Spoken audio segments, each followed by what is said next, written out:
सुबह उठकर मैंने जीप निकाली और दर महबूब का रुख किया।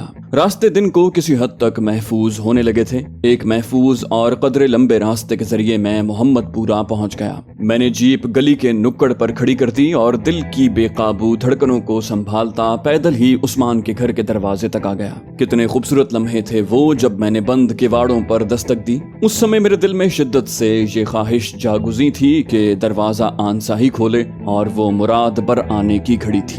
मानूस कदमों की आहट मेरी समात से टकराई कि उस लम्हे मेरी तमाम हिस्सियात हिस्से समात में सिमट आई थी और दरवाजा खुल गया। मेरे सामने आनसा खड़ी थी। आरजुओं का सजीला पैकर बनी सारनाथ के मंदिर की देवदासी शायद सहन में बैठी बाल सुखा रही थी। जब मैंने उसके दरवाजे पर दस्तक दे दी, उसकी घनेरी जुल्फों के उजाले शानों पर फैले हुए थे जिनसे मोती टपक कर फिसल फिसल जाते थे। मुझे देखते ही उसकी आंखों में चांदनी उतरने लगी। उसके नैनों की जोत जल उठी, पलकों पर उजाले झुकाए, होंठों की कपकपाहट गीत में ढल गई। अली आप? मैंने हद्दुल वसा खुद पर काबू पाए रखा। हाँ मैं हूँ आनसा, मैं लौट आया हूँ। वो खामोशी से और हैरत और खुशी के मिले जुले तासुरात से मुझे देखती रही। शायद उसे अपनी बसारत पर यकीन नहीं आ रहा था। वो ये सोचने में भी हक बजानिब थी बसारतों और बसीरतों ने अब तक उसे क्या क्या धोखे न दिए थे। मेरा जी चाहा उस लम्हे आगे बढ़कर उसे अपने बाजुओं के हिसार में जकड़ लूं और बताऊं कि आनसा जमीन की कशिश शकल खत्म हो गई है। हर शय वापसी का सफर कर रही है। सब अपने असल की तरफ लौट रहे हैं, अपने अपने मकसूद की तरफ, और मेरी मुंतहा तुम हो। तुम खैरियत तो रही? कब आए आप? उसने शऊर के जहानों को लौटते हुए कहा। मैंने कहा रात ही पहुंचा हूँ। उसने एक तरफ हटते हुए कहा आइए ना, अंदर आइए। और मेरी धड़कनों पर चलती, मेरी रहनुमाई करती वो मुझे उस कमरे तक ले आई जिसे ड्राइंग रूम कहना ही मुनासिब था। उसने एक कुर्सी की तरफ इशारा किया, बैठिए। मैं बैठ गया और आनसा भी मेरे सामने ही बैठ गई। मोहब्बत ग्रामर की किसी किताब का नाम नहीं, ये रदीफ काफिये की क़यूद से आजाद बहरे बेकरा है। उसकी लज्जतों से फैज़याब होने वाले ज़बान और लहजों के पाबंद नहीं होते। खुद ब खुद जिंदगी के कतरे कतरे में नाचती लहरें एक दूसरे से टकरा कर मनफी और मुस्बत की हुज्जत पूरी कर देती हैं। आंखें आंखों को पैगाम पहुंचा देती हैं और दिल के रास्ते सफर करती ये मौजें जिस्म के अंग अंग में फैल जाती हैं। तब इंबिसात की ऐसी जल तरंग मन मंदिर में बजती है कि रूह उसकी गुनगुनाहट से वजद में आकर रक्स कुना हो जाती है। बशरियत का इदराक तभी होता है। मैं भी उस वक्त किसी ऐसी ही कैफियत का शिकार था जो फहम से बालातर, नाकाबिले बयान, हद इदराक से परे कोई शय थी। आनसा के कुर्ब ने मुझे नए जहानों की सैर करवा दी। मैंने खामोशी के तिलिस्म को तोड़ने की कोशिश की। कहाँ हैं ये सब घर वाले? वो बोली यूसुफ भाई को कल 3 गोलियां लगी हैं, घर ही पर उनका इलाज हो रहा है, और उस्मान भाई पिछले 3 रोज से किसी मिशन पर गए हैं। अम्मी अब्बा वहाँ गए हुए हैं। उसका लहजा कुछ सोगवार सा हो गया। मैं खामोश हो गया। यूसुफ मकामी रजाकारों का कमांडर था। उसने हमारे लिए बहुत काम किया था। सरफरोशी के कई मार्के उसकी और उस्मान की मायत में अंजाम पाए थे। अब वो प्यारा दोस्त भी हमसे जुदा हो रहा था। मुझे इल्म था 3 गोलियां ऑटोमेटिक गन की खाने के बाद कोई कितनी देर तक जिंदा रह सकता है। खुसूसन जहां के हालात ने तो कुछ ज्यादा ही हकीकत पसंद बना दिया था। मैं चुपचाप कमरे के फर्श पर नजरें जमाए सोचता रहा उसे क्या कहता। आनसा ने बात का रुख बदलने की कोशिश की। आप खैरियत से तो रहे ना? उसने यूसुफ के जख्मी होने की खबर पर मेरे सोगवार रद्द अमल को महसूस कर लिया था और शायद ये कोशिश भी की हो कि थोड़ी देर के लिए ही सही माहौल को खुशगवार तो बना दे। मैंने मुख्तसर सा जवाब दिया, हाँ। वो बोली, कोई इत्तला तो दी होती आपने? मैंने नजरें मिलाई। उसकी आंखों में नमी तैर रही थी। उस लम्हे आनसा का लहजा मुझे खा गया। मैंने हिम्मत करके कह दिया, जहां मैं था वहां से इत्तला दे नहीं सकता था। फिर तुम मुझसे दूर कहाँ थी? वो बोली, अली एक बात कहूँ आपसे। उमूमन ऐसी बातें कही नहीं जाती, लेकिन न चाहते हुए भी ये बात मैं आपसे छुपा नहीं सकती। उसने अपने साड़ी के पल्लू को उंगली पर मरोड़ा। मैंने बेचैनी से कहा, क्या? कहो। वो बोली, मुझे ये सब कुछ बड़ा अजीब सा लगता है, बड़ा अनहोना सा। कभी कभी तो इस पर ख्वाब का गुमान गुजरता है। असल में जिंदगी ने आज तक हमें कोई सुख दिया ही नहीं। शायद इसलिए इतनी बड़ी खुशी मिल जाने पर यकीन नहीं आता। बस यूं लगता है जैसे किसी रोज एकदम ये सब कुछ खत्म हो जाएगा। हमारी मोहब्बत का ये मुख्तसर सा ताजमहल धड़ाम से जमी बोस हो जाएगा। बिलाखिर उसने अपने लाशऊर में छुपे खौफ का इजहार कर ही दिया। मैंने कहा, नहीं आनसा, तुम ये सब कुछ जहन से निकाल दो। ये उतना ही सच है जितना आज रात के बाद कल की सुबह का तुलू होना। اپنی آواز کی کپکپاہٹ میں خود محسوس کر سکتا تھا۔ وہ تقریباً روحان سی ہو گئی، بولی ہاں علی، صبح تو ضرور آتی ہے لیکن اجالوں کا انتظار جانے کس کس کی جان لے گا۔ میں نے کہا ارے بابا چھوڑو، اتنے دنوں بعد ملی ہو اور ایسی باتیں۔ میں دراصل نہیں چاہتا تھا کہ یہ غنیمت لمحے بھی ہمارے وسوسوں کی بھینٹ چڑھ جائیں۔ جہاں اگلے پل کا گمان نہ ہو وہاں ایسی مقدس گھڑیوں کے دوبارہ نصیب ہونے کی صرف دعا ہی کی جا سکتی ہے۔ وہ بولی اور کیسی باتیں کروں؟ اس نے بھیگی پلکیں اٹھا کر قیامت ڈھا دی۔ میں نے کہا کوئی رومانٹک سی گفتگو کرو۔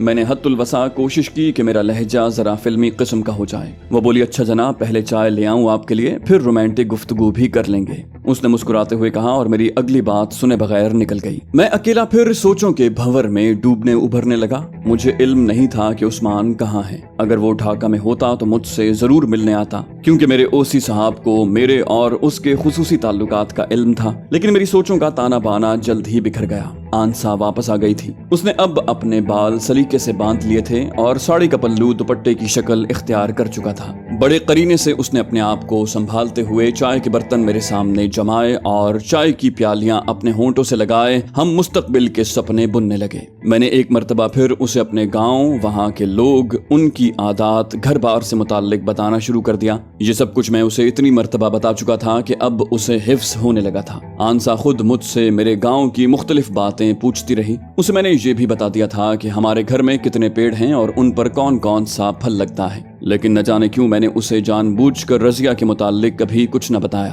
اپنے گھر کے پچھواڑے میں رہنے والے باقی تمام لوگوں کا تعارف کرواتے ہوئے میں اکثر اس کا ذکر گول کر جاتا۔ اس روز میں نے جانے کس جذبے کے ہاتھوں مجبور ہو کر اس کے سامنے رضیہ کا ذکر بھی کر دیا۔ اس کا چونک پڑنا فطری سی بات تھی۔ بولی کمال ہے، آپ نے آج تک تو یہ بتایا ہی نہیں۔ میں نے کہا یہ کوئی ایسی خاص بات نہیں تھی۔ پھر میں نے ابھی گاؤں کے سارے نفوس کہاں گنوائے ہیں تمہیں؟ ابھی تو ہمارے گاؤں کے کئی لوگ باقی ہیں۔ میں نے لفظوں کا سہارا ڈھونڈا۔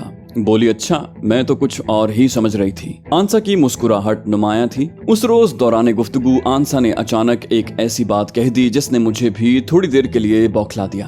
وہ بولی علی، کیا یہ ممکن نہیں کہ ہم جلد ہی شادی کر لیں؟ یہ فقرہ ادا کرتے ہوئے اسے حجاب اور ہمت کے جن جن پہاڑوں کو سر کرنا پڑا تھا وہ کچھ میں ہی جان سکتا تھا۔ یوں محسوس ہوا جیسے لفظ اس کے حلق میں پھنسے ہوں جنہیں وہ بڑی بے دردی سے کھینچ تان کر باہر نکال رہی تھی۔ اس کی جگہ کوئی بھی لڑکی ہوتی وہ یہی بات کہتی، کیونکہ ہر عورت بنیادی طور پر کمزور ہے۔ وہ جیسے ہی کوئی مضبوط حصار دیکھتی ہے فوراً اس میں مقید ہونے کی خواہش کرتی ہے تاکہ خود کو محفوظ بنا لے۔ میں نے کہا آنسا، میں تمہارے شکوک کو جھٹلاتا نہیں، تم ایسا سوچنے اور کہنے میں حق بجانب ہو، لیکن اس بات کا جواب اتنا آسان نہیں کہ میں ابھی تمہیں دے دوں۔ ہم سب جس کیفیت کا شکار ہیں میں اسے بخوبی محسوس کر سکتا ہوں۔ میں تمہیں صرف ایک بات کا یقین دلاتا ہوں کہ حالات خواہ کیسے ہی ہو جائیں، بشرط زندگی کوئی دنیاوی طاقت ہمیں الگ نہیں کر پائے گی۔ یہ ایک مرد کا وعدہ ہے، ایسے مرد کا جسے اپنے کہے کی لاج رکھنے کا ڈھنگ آتا ہے۔ میری باتیں کچھ کھوکھلی سی تھیں لیکن بیچاری مظلوم لڑکی مطمئن ہو گئی۔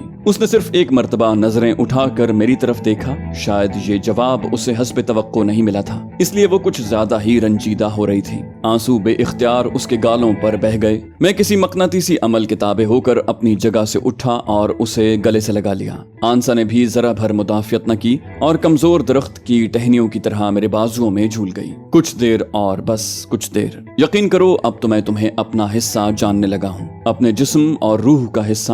تم سے الگ رہنے کا تصور ہی میرے لیے بڑا اذیتناک ہے۔ میری آواز بے قابو ہو رہی تھی۔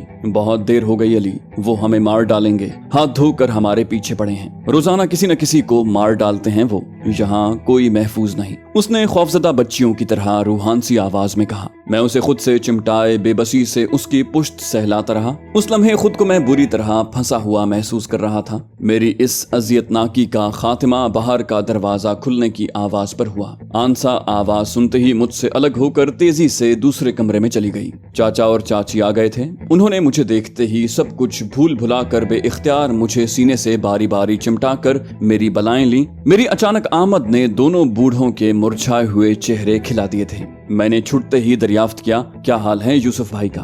दोनों एक दूसरे का मुंह देखने लगे। शायद मेरे सवाल ने उन्हें वापस मरती मारती दुनिया में धकेल दिया था। बोले, बेटा दुआ करो अल्लाह उसे सेहत दे। उनके गोलमोल जवाब ने मेरे अंदेशों को सच साबित कर दिया। उस लम्हे मेरे जी में तो यही आई कि अभी यूसुफ के यहाँ पहुंच जाऊं, लेकिन अब वाकई मैं खुद में मरते हुए इंसान का सामना करने की हिम्मत नहीं पा रहा था। आंसा की गुफ्तगू ने मुझे कुछ ज्यादा ही हसास कर दिया था। मैंने खामोशी से गर्दन झुका ली और क्या करता।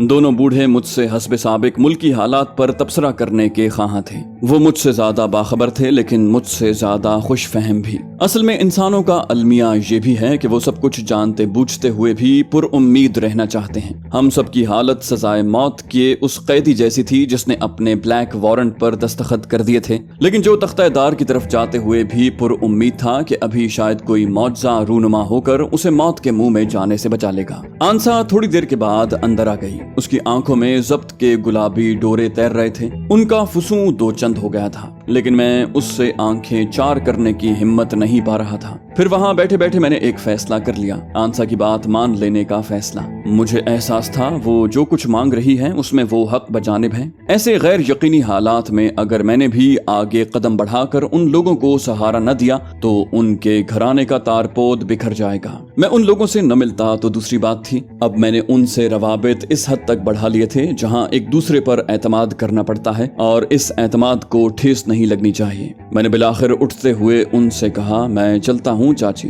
आंसा मुझे हस्बे आदत दरवाजे तक छोड़ने आई थी। दोनों बूढ़े अंदर ही रह गए। दरवाजे के करीब पहुंचकर हम दोनों रुक गए। जमीन ने मेरे ही नहीं उसके पांव भी पकड़ लिए थे। शायद वो भी मुझसे कुछ और ही कहना चाहती थी, लेकिन इस मर्तबा मैंने उसे पहल न करने दी और बढ़कर उसका हाथ थाम लिया। आंसा, मैंने उसके लरसते हाथ की पुश्त को सहलाते हुए कहा, मुझे तुम्हारी हर बात मंजूर है। हाँ, मैं तैयार हूँ। तुम जब भी कहो मैं उसी लम्हे निकाह कर लूंगा। मेरी बात अधूरी ही रह गई। आंसा ने अपनी सुरमगी आंखें ऊपर उठाईं। उस लम्हे वो हुस्न वकार की देवी नजर आ रही थी। बोली, अली मैं माफी चाहती हूँ, मुझे इतना खुदगर्ज नहीं होना चाहिए था। आप पर पहला हक उस मुल्क का है जिसकी हम सब बेटियां बेटे हैं। मुझे अब एहसास होने लगा है कि शायद जिंदगी के किसी लम्हे मैंने कोई अच्छा काम किया था, वरना आप जैसे अजीम इंसान से मेरा मुकद्दर वाबस्ता न होता। आप मेरे थे, मेरे हैं, मेरे रहेंगे, और आपकी आंसा आपका इंतजार करेगी उस वक्त तक जब तक आप इस मुल्क को दुश्मन के नापाक वजूद से पाक नहीं कर देते,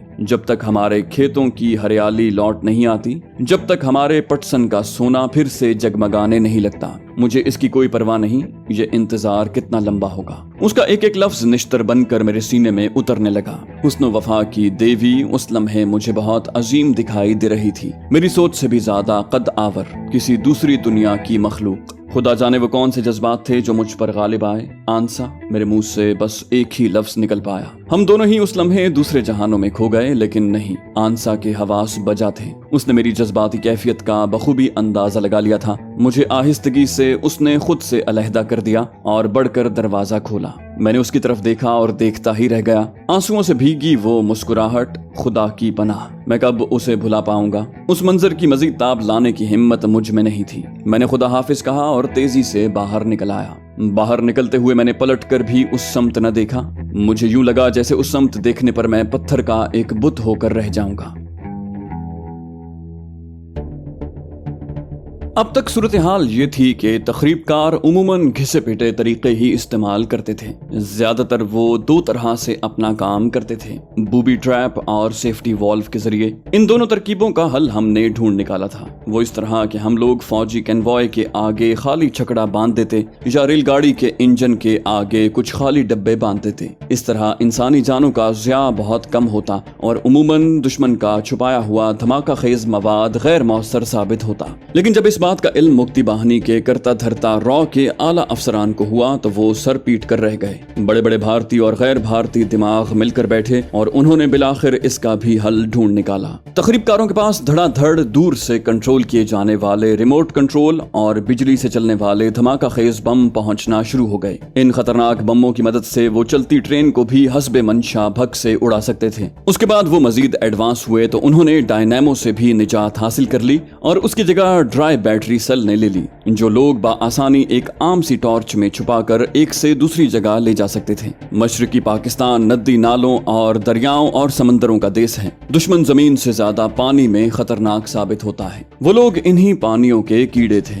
यहीं वो पले बढ़े और जवान हुए थे। अपने इलाके के चप्पे चप्पे पर बहते पानियों से उनकी पुरानी शनासाई थी, जबकि हमारी दोस्ती उनसे हाल ही में हुई थी। हम एक से दूसरी नदी तक पहुंचने के लिए भी नक्शों की मदद के मोहताज थे। ज्यादातर अफवाज के जवान मगरबी पाकिस्तान से यहाँ आए थे, जिनकी मालूमात उस इलाके के मुतालिक सिफर थी। मकामी आबादी पर किसी भी किस्म का एतमाद खुद को मौत के मुंह में धकेलने के मुतरादिफ था। हम उस सिलसिले में काफी नुकसान उठाने के बाद अब मोहतात हो गए थे। उमूमन यही होता कि आबी रास्ते पर चलती हमारे जवानों की बोट रुक जाती तो खुद ब खुद कोई बंगाली वहां आ जाता। वो हमें अपनी रजाकाराना खिदमत बड़ी बड़ी कस्में उठाने के बाद पेश करता। जवान बहरहाल मुसलमानों की औलाद थे। जब उनका एक मुसलमान भाई उन्हें बड़ी बड़ी कस्में उठाकर अपनी वफादारी का यकीन दिला रहा हो तो वहां इनकार की गुंजाइश कहाँ रह जाती है। वो उसकी बात पर अमल करते और उसके बताए हुए रास्ते पर चल देते, जहां घात में लगे तकरीबकार उन्हें निशाने की जद में आते ही उड़ा कर राख कर देते। बहुत कम खुशनसीब ऐसे होते जो उनकी बात पर अमल पैरा होने के बाद बच निकलने में कामयाब होते। बिहारी रजाकार हमारे बेहतरीन दोस्त थे, लेकिन वो इतने कलील तादाद थे कि हर जगह हम उन्हें बतौर गाइड अपने साथ रखने से लाचार थे। यूं भी उनके जिम्मे बहुत से फराइज थे। वो न सिर्फ ये कि पेट्रोल पार्टियों के हमरा गश्त पर जाते, बल्कि अंदरूनी अमन अमान बरकरार रखने की जिम्मेदारी भी काफी हद तक उनके कंधों पर ही थी। पहले पहल तकरीबकार बारूदी सुरंग किसी साकिन जहाज या कश्ती से बांध देते, जो मुकर्रा वक्त पर या हरकत करने से फटकर उसे तबाह कर देती। उसके बाद वो मैग्नेटिक माइन इस्तेमाल करने लगे। ये ऐसी माइंस होती थी जिनके मुंह पर मकनातीस लगा होता और वो खुद ब खुद अपने टारगेट से चिमट कर मुकर्रा वक्त पर फट जाती। मजीद हौसले बढ़े तो भारतीय नेवल फोर्सेस के तरबियत याफ्ता फ्रॉगमैन यानी गोताखोर ज़ेरे आब तैरते हुए आने लगे। ये लोग बड़ी आहिस्तगी से जहाज या कश्ती में तबाहकुन सुरंग चिपका कर वापस लौट जाते। इस खुसूसी मकसद के लिए इंडियन नेवी ने 400 खुसूसी गोताखोरों का एक दस्ता तैयार किया था। ये लोग ज्यादा अरसा ज़ेरे आब रहने के लिए उमूमन बांस की पतली नाली सतह आब पर रखते, जिससे सांस लेने में सहूलत रहती। बसा औकात ये भी देखने में आता कि वो केले या बांस के तने के साथ लिम्पिट माइन बांध कर उसे पानी के बहाव के रुख बहा देते, जो अपनी मकनातीसी कुव्वत की बिना पर खुद ब खुद टारगेट से चिपक कर उसे तबाह कर देती। मैंने हेडक्वार्टर पहुंचते ही सबसे पहले अपने वालिद को खत लिखा। आंसा और उसके घर वालों के मुकम्मल हालात से आगाह करने के बाद उनसे इजाजत तलब की कि वो मुझे पूर्वी पाकिस्तान की बेटी को अपनाने की इजाजत दें। मुमकिन है हमारा संजोग पूरब पश्चिम के बिछड़े हुए रिश्तों को एक लड़ी में पिरोने की तमहीद बन जाए। और खत लिफाफे में बंद करके अभी मैंने चाय की प्याली होंठों से लगाई ही थी कि करीब रखे टेलीफोन की घंटी बजी। आम हालात में ये घंटी खुशखबरी की नवीद ही लाया करती थी। उमूमन अपने अजीज अकरबा और प्यारे उस पर हमसे मुखातिब हुआ करते, लेकिन उन दिनों फोन उठाने से पहले हमारे मुंह से फौरन इलाही खैर निकला करता। मैंने भी बेचैनी से रिसीवर उठाया। पैगाम मिला, फौरन कॉन्फ्रेंस रूम पहुंचो, इमरजेंसी। मैंने चाय की प्याली जूं की तूं वहीं रखी, टोपी सर पर जमाई, मेज पर रखा रिवॉल्वर लोड करके होल्स्टर में डाला और करीबन भागता हुआ कॉन्फ्रेंस रूम तक पहुंचा, जहां मेरी तरह दूसरे जवान भी उसी तरह भागे चले आ रहे थे। मेरे पहुंचने के 2 मिनट के बाद ही हमारे ओसी साहब भी एक तेज रफ्तार जीप से बरामद हुए और हमारे सैल्यूट का जवाब देते कॉन्फ्रेंस रूम में जा घुसे। हम उनके ताक़ुब में तेज रफ्तारी से अंदर दाखिल हुए और फुर्ती से अपनी कुर्सियां संभाल कर बैठ गए। हाजिरी मुकम्मल होते ही कर्नल साहब के एडजुटेंट ने सामने लगे बड़े से नक्शे पर से पर्दा हटाया। हमारे सामने चिटागोंग की नागन की तरह लहराती बलखाती नदियों और सांप की तरह फुनकारते नालों और जंगलों का एक वसी सिलसिला फैला हुआ था। कर्नल साहब ने सामने रखी मेज से छड़ी उठाकर उसकी नोक नक्शे पर जमा दी। जेंटलमैन, उनकी गंभीर और पुरसुकून आवाज हमारी समात से टकराई। ऑपरेशन सर्च लाइट शुरू हो चुका है। चिटागोंग की अहमियत आप सब पर बखूबी वाज़ेह है। ये बंदरगाह हमारी शहरक की हैसियत रखती है। अगर शहरक कट जाए तो बड़े से बड़े तवाना जिस्म भी मौत की आगोश में चले जाते हैं। आप लोग आज जिस मिशन पर जा रहे हैं उस पर हमारे मुस्तकबिल का दारोमदार है। उसके बाद उन्होंने हमें चिटागोंग में उन मकामात की आगाही देना शुरू की जहां हमारी अफवाज घेरे में आ चुकी थी और जिस जिस जगह बंगाली गद्दारों ने बाकायदा कब्जा जमा रखा था। हमें आगे बढ़कर दुश्मन को अचानक यहीं जा लेना था। Good luck my boys and खुदा हाफिज। उन्होंने अपनी गुफ्तगू खत्म की और हम लोग एक एक करके बाहर आ गए। हमारी रवानगी में सिर्फ 1 घंटा बाकी था। चिटागोंग बड़ी हसास बंदरगाह थी, लेकिन जहां मौजूद मगरबी पाकिस्तान के रहने वाले फौजियों की तादाद 600 थी। ये लोग 20 बलोच रेजिमेंट से मुताल्लिक थे और अपनी खिदमत पूरी करने के बाद कराची वापस जाने के मुंतजिर थे। उनका हरावल दस्ता तो कराची रवाना हो चुका था, जबकि अचानक बाकी जवानों को रोक लिया गया था, क्योंकि हाई कमान ने ऑपरेशन सर्च लाइट शुरू कर दिया था, जिसका मकसद सारे मशरकी पाकिस्तान को भारतीय और बंगाली तखरीबकारों के वजूद से पाक करना था।